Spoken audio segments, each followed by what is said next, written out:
Film dimulai dengan Jessica atau Mbak Ika dan temannya Daniel yang merupakan pasukan elit khusus Afrika Selatan ditugaskan melakukan misi rahasia dan berbahaya untuk melumpuhkan sekelompok teroris bersenjata di komplek dekat ibu kota. Para pasukan elit ditugaskan untuk menangkap Sergei yang merupakan penjahat kunci dan adik dari pemimpin teroris untuk bisa melumpuhkan penjahat lainnya.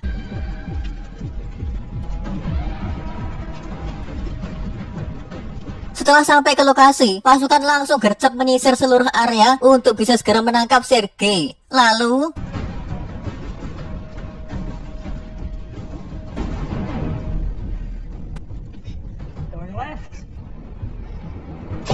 Mbak Ika dan Daniel langsung menemukan Sergei yang lagi mandi manja dan bertelanjang bulat tanpa selai benang pun di tubuhnya dengan isi bosnya yang mungil. Mbak Ika pun terus memaksa Sergei untuk mengatakan tentang saudara-saudaranya yang lain untuk bisa membongkar rencana jahat mereka. Ternyata selama ini para teroris ini kerjanya adalah menculik anak sekolah dan mengubur hidup-hidup, kemudian dimintai tebusan dari orang tuanya. Dan jika mereka tidak bisa membayar, maka tubuh dari anak itu akan dijual ke orang lain dengan harga tertinggi. Dan mereka akan mendapatkan bonus tambahan jika anaknya berusia di bawah 12 tahun. Mbak Ika kemudian naik tensi dan nyelupin kepala Sergei ke air kayak teh celup karena Sergei masih tidak mau mengatakan yang sebenarnya terkait anak-anak itu disembunyikan di mana, dan ia menjawab bahwa anak-anak itu masih berada di sekitar sini. Mereka pun segera berpencar untuk mencari keberadaan anak-anak yang disembunyikan tersebut. Tiba-tiba salah satu pasukan elit bernama Lufua tewas di tangan pemimpin teroris yang bernama Lazar. Pencarian pun berlanjut dan mereka pun menemukan sebuah laptop di salah satu ruangan yang ternyata adalah jebakan. Alangkah malangnya nasib mereka. Mbak Ika dan Daniel pun langsung gercep mengamankan Sergei dan mereka pun langsung dihadang oleh para bandit. Adu bedil pun tidak bisa dihindari.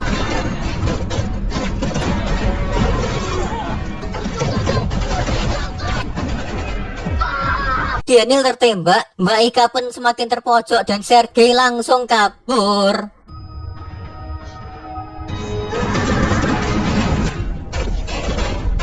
Daniel langsung diseret ke Lazar, sang pemimpin, dan Mbak Ika yang terluka parah berjuang untuk melarikan diri. Tapi sayangnya, bercak getihnya membuat Mbak Ika mudah terlacak oleh para teroris. Tapi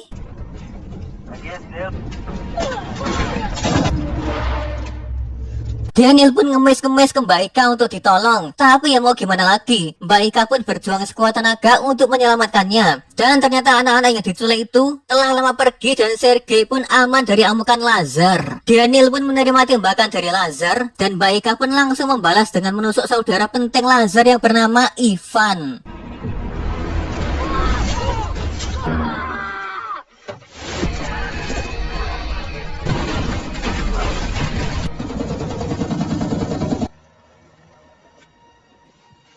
Ivan pun auto kejang-kejang meriang menggigil ketakutan sekarat dan meninggoy.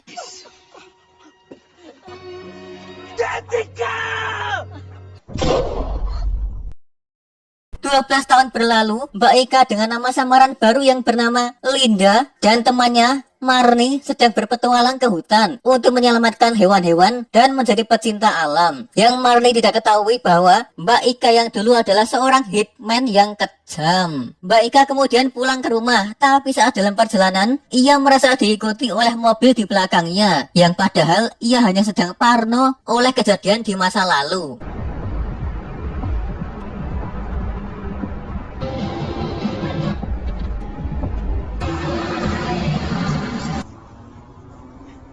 Jari tangan anak Mbak Ika yang bernama Niki tergores pisau. Mbak Ika pun langsung gercep menutup lukanya. Dan ia pun mengatakan kepada Niki bahwa dunia bisa saja menjadi tempat yang sangat kejam dan bagong. Dan suatu saat Niki akan mengalaminya. Hari berikutnya, Mbak Ika dan Marni pun ke perumahan warga untuk menangkap ular yang berada di salah satu ruangan. Setelah selesai menangkap ular, ban mobil Mbak Ika tiba-tiba kempes entah kenapa. Dan terjadilah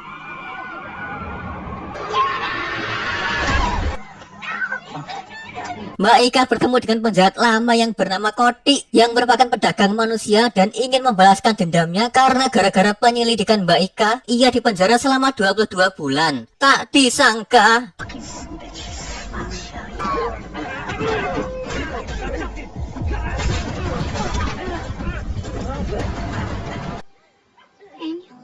ia bertemu kembali dengan teman pasukan elitnya yang dulu bernama Daniel. Lalu berpelukan.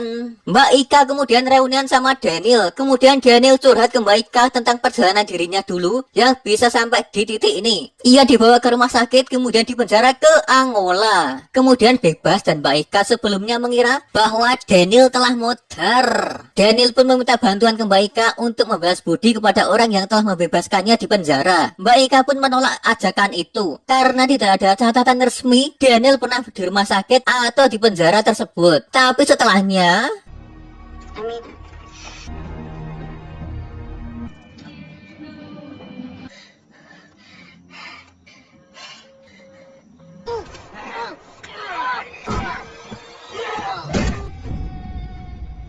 Mbak Ika kemudian diculik oleh Daniel, rekan kerjanya sendiri, di mana Daniel juga terpaksa melakukannya karena sedang dalam tekanan dari komplotan teroris, yaitu Matteo yang merupakan anak buah Lazar untuk bisa membalaskan dendam atas kematian Ivan di awal film.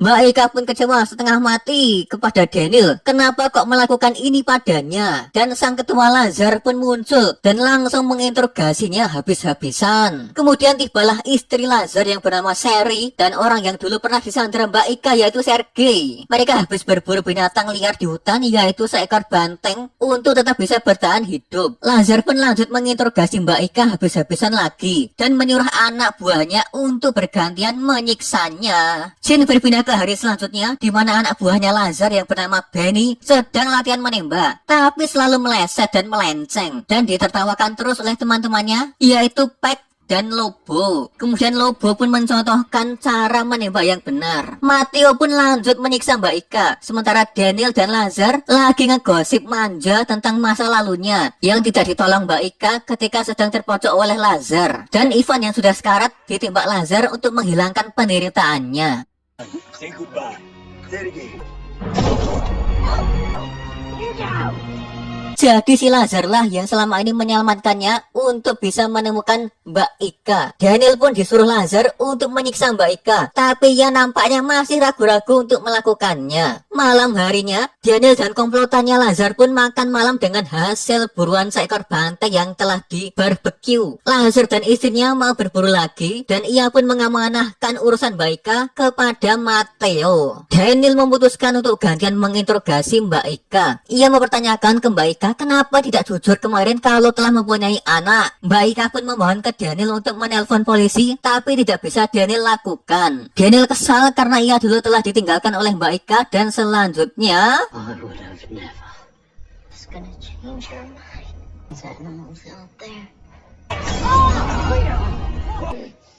ternyata secara tidak langsung Daniel telah membantu Mbak Ika untuk bisa melepaskan ikatan dari pecahan botol kaca yang telah hancur tadi. Matteo pun menyuruh teman-temannya untuk segera pergi memeriksa keadaan di sekitar komplek yang padahal itu hanya akal-akalannya untuk bisa memuaskan nafsu birahi kepada Mbak Ika. Dan tak disangka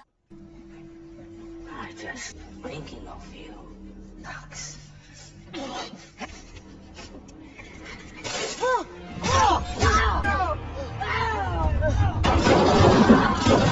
dan perburuan Jessica ngebrok pun yang seru dimulai. Lazar CS pun persiapan dengan bedilnya untuk memulai perburuan ini dan ia masih memanfaatkan Daniel untuk bisa menangkap kembali Mbak Ika. Berangkatlah para komplotan teroris ini untuk berburu Mbak Ika.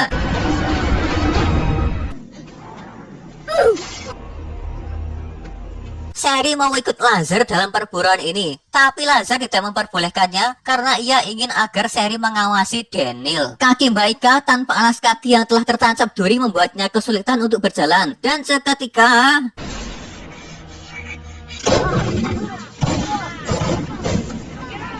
sedang dalam perburuan Benny, Mbak Ika pun berhasil bersembunyi dari kejarannya. Tapi tiba-tiba Peck pun mengejar Mbak Ika dengan motor trailnya dan langsung menembaknya.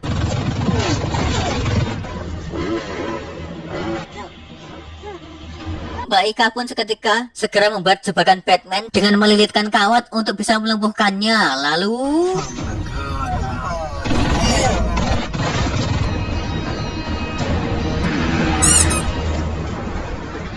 Mbak Ika pun langsung ngeluting barang-barang pack, tapi sayang lagi motornya malah rusak dan terpaksa ia harus berjalan kaki lagi. Benny kembali melihat Mbak Ika dan ingin menghabisinya, namun tidak diperbolehkan oleh Lazar, tapi ia ngeyel dan tetap akan menghabisinya. Mbak Ika yang sudah bersimbah getih pun segera mengobati dirinya dengan perlengkapan seadanya dari tas lutingan pack. Namun tiba-tiba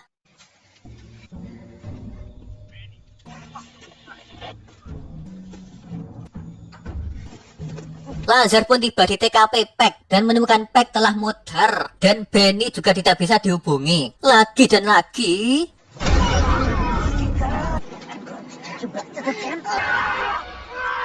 Mbak Ika dan Benny pun terlibat perkelahian seru yang singkat cerita dimenangkan oleh Mbak Ika.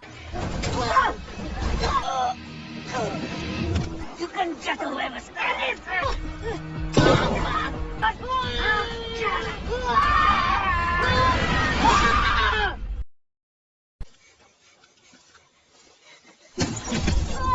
Oh my god! Setelah berhasil ngekill Benny, tiba-tiba lagi ia bertemu dengan Whitman atau sebut saja Kipli. Anak panah yang tertancap di kaki membuatnya kesakitan dan ia harus mengeluarkannya, tapi ujung panahnya nyangkut. Mbak Ika pun langsung adu skill menembak dengan Kipli yang berakhir dengan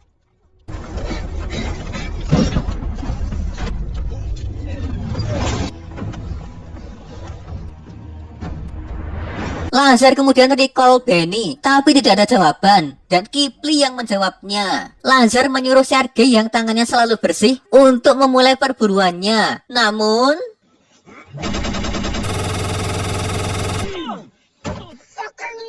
Lobo sedang mempersiapkan ranjau darat untuk menghalangi dan menjebak jalan Mbak Ika berlari lebih jauh. Sedangkan Sherry disuruh oleh Lazar menginterogasi Daniel untuk menemukan kelemahan Mbak Ika. Tapi Daniel mengaku kalau ia tidak mengetahui caranya karena telah 12 tahun berpisah. Sherry kemudian memotong ibu jari kaki Daniel agar ia mau ngomong terus terang. Hari berikutnya, Lobo bertemu dengan Kipli dan menjelaskan bahwa ia telah memasang perangkap ke padang rumput untuk menjebak Mbak Ika. Lazar pun menemukan jejak getih Mbak Ika yang telah mengering, pertanda bahwa Mbak Ika terluka dan telah berjalan jauh. Mbak Ika pun akhirnya menemukan kompleks perumahan yang ditinggalkan dan tidak berpenghuni. Ia segera memanfaatkan kesempatan itu untuk istirahat dan minum air, untuk memulihkan energinya dan membuang ujung panah yang masih tertancap di kakinya. Tapi muncullah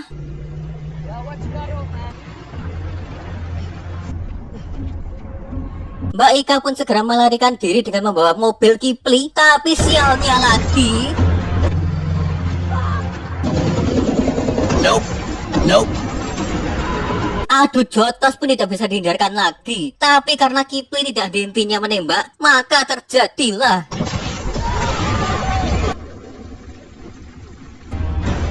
masih ada Kipli. Mbak Ika pun kini berhadapan dengan Kipli, si botak tua sendirian. Tapi bukannya langsung ngekill Mbak Ika, malah dia yang kena kill.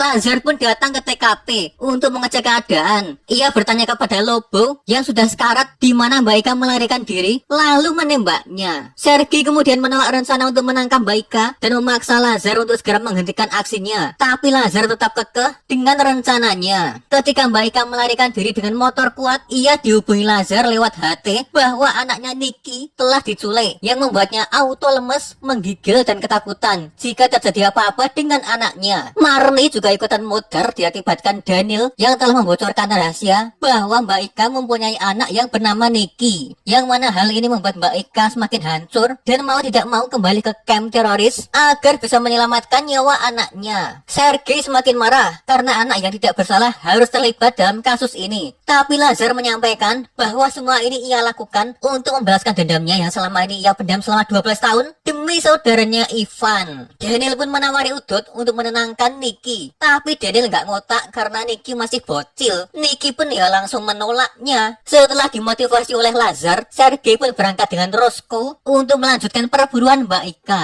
Tidak ada habisnya kesialan Mbak Ika. Motor kuat yang ditumpanginya malah kehabisan bensin di tengah perjalanan. Dan penggalian makam Nikki pun dilakukan. Nikki sangat ketakutan, tapi Daniel tetap berusaha menenangkannya. Nikki pun terus menggenggam kalung spesial dari ayahnya dulu, pemberian dari ibunya, yang mana ayah Nikki seorang seorang tentara sekaligus seorang pahlawan seperti Daniel tewas dalam pertempuran. Ayahnya membuat kalung itu untuk mengenangnya terus agar Nicky berani dalam menghadapi segala situasi seperti ayah dan ibunya. Tapi Daniel auto nangis ketakutan kejang-kejang karena mungkin inilah saatnya dia yang menjadi pahlawan selanjutnya. Nicky kemudian gantian menenangkannya dengan memberikan cadangan kalung tersebut. Daniel pun berjanji untuk menjaganya. Di sisi lain, Sergei yang sedang tantrum tidak mau menjawab pertanyaan Lazar, dan Roscoe pun yang menjawabnya. Setelah melihat mobil mendekat, ia segera persiapan menembak. Tapi sialnya, pelurunya tinggal satu.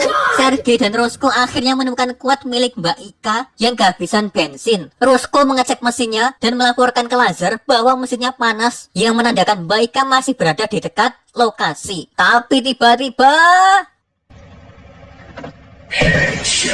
Roscoe auto kena headshot karena satu peluru sniper dari Mbak Ika. Sergei pun segera mematikan mesin agar mengetahui suara Mbak Ika. Tapi tiba-tiba lagi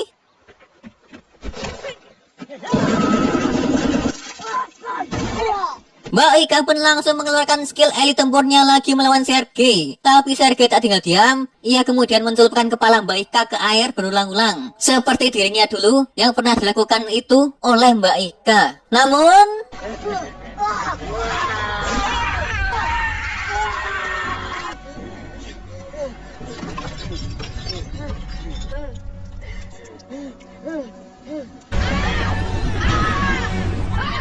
Sergei pun kebakaran jenggot dibuat oleh Mbak Ika dan langsung mengabari Lazar untuk ajang balas dendam karena telah menculik anaknya. Daniel pun tak kuasa menahan diri melihat Nicky yang akan dikubur hidup-hidup. Mbak Ika langsung tantrum lagi seperti harimau yang sedang kelaparan. Sherry, istri dari Lazar, ingin agar ia yang selanjutnya menghabisi Mbak Ika karena ia tahu Lazar sedang tantrum dan gak stabil karena kematian Sergei. Lazar disuruh Sherry untuk mengurusi Daniel, tapi Lazar tidak mau kehilangan istrinya yang tersayang dan bersikeras mau berangkat dengan Matteo. Tapi ia harus mengambil kunci mobilnya yang ada di dalam camp, yang ternyata ia ditipu oleh Sherry.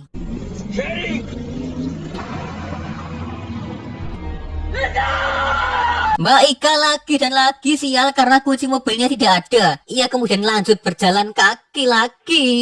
Dan Lazar menghampiri Daniel untuk menanyakan apa keinginannya. Lalu terjadilah pertengkaran hebat.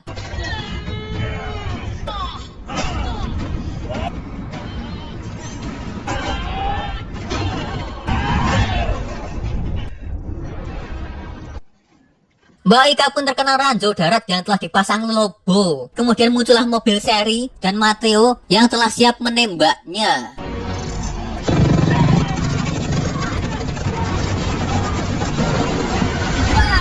Mbak Ika lagi-lagi memenangkan pertarungan tersebut. Tapi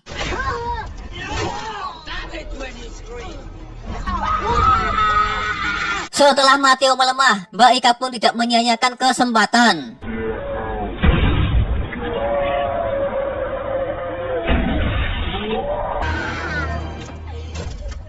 Mbak Ika kemudian mengancam Sherry untuk membunuhnya. Namun Sherry nego ke Mbak Ika untuk mengembalikannya dalam keadaan hidup agar Lazar dapat menggantikannya dengan anaknya. Tapi Mbak Ika tidak percaya.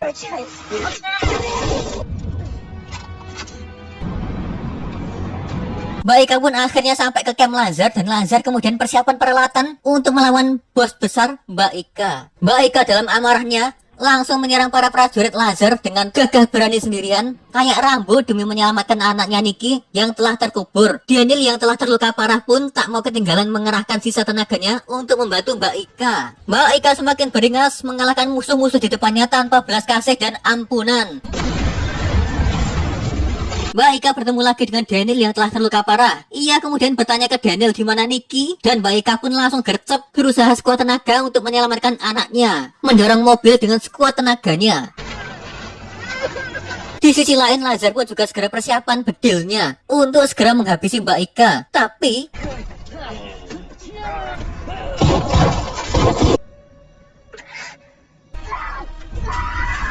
pertarungan final antara Mbak Ika dan Lazar pun dimulai. Sangat seru dan sangat menegangkan, di mana Mbak Ika juga harus menyelamatkan anaknya Nicky yang terkubur hidup-hidup. Dan akhirnya